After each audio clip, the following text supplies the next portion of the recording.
కూటమి ప్రభుత్వం అన్ని వర్గాలను మోసం చేసిందన్నారు వైఎస్ఆర్సీపీ ఎమ్మెల్సీ కల్పలతారెడ్డి. ఎన్నికల్లో ఇచ్చిన ఏ హామీ చంద్రబాబు అమలు చేయలేదన్నారు. ప్రభుత్వ ఉద్యోగుల బకాయిల విడుదల కోసం ఎదురు చూస్తూ ఉంటే వారికి ఈ ఉగాది దగాదిగా మార్చిందని మండిపడ్డారు ఎమ్మెల్సీ కల్పలతారెడ్డి. ఈరోజు ఉద్యోగస్తులు ప్రభుత్వ ఉద్యోగులు కూడా ఎక్కడా కూడా సంతోషంగా లేరు. ఎందుకంటే ఈరోజు చూసుకుంటే ప్రభుత్వ ఉద్యోగులు ప్రతి పండగకు కూడా ఎదురు చూసే పరిస్థితి. ఎప్పుడు ఈ ప్రభుత్వము మాకు ఇచ్చే బకాయిలు చెల్లిస్తుందా అని ఎదురు చూస్తున్నారు. వాళ్ళు ఈ ఉగాదిని వాళ్ళకు ఇది ఉగాది కాదు, ఈ ప్రభుత్వం చేస్తున్న దగాదిగా వాళ్ళు భావిస్తున్నారు. కూటమి ప్రభుత్వం అన్ని వర్గాలను మోసం చేసిందన్నారు వైఎస్ఆర్సీపీ ఎమ్మెల్సీ కల్పలతారెడ్డి. ఎన్నికల్లో ఇచ్చిన ఏ హామీ చంద్రబాబు అమలు చేయలేదన్నారు.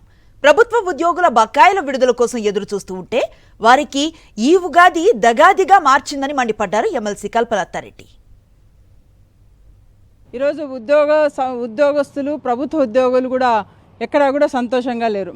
ఎందుకంటే ఈరోజు చూసుకుంటే ప్రభుత్వ ఉద్యోగులు ప్రతి పండగకు కూడా ఎదురు చూసే పరిస్థితి. ఎప్పుడు ఈ ప్రభుత్వము మాకు ఇచ్చే బకాయిలు చెల్లిస్తుందా అని ఎదురు చూస్తున్నారు. వాళ్ళు ఈ ఉగాదిని వాళ్ళకు ఇది ఉగాది కాదు, ఈ ప్రభుత్వం చేస్తున్న దగాదిగా వాళ్ళు భావిస్తున్నారు.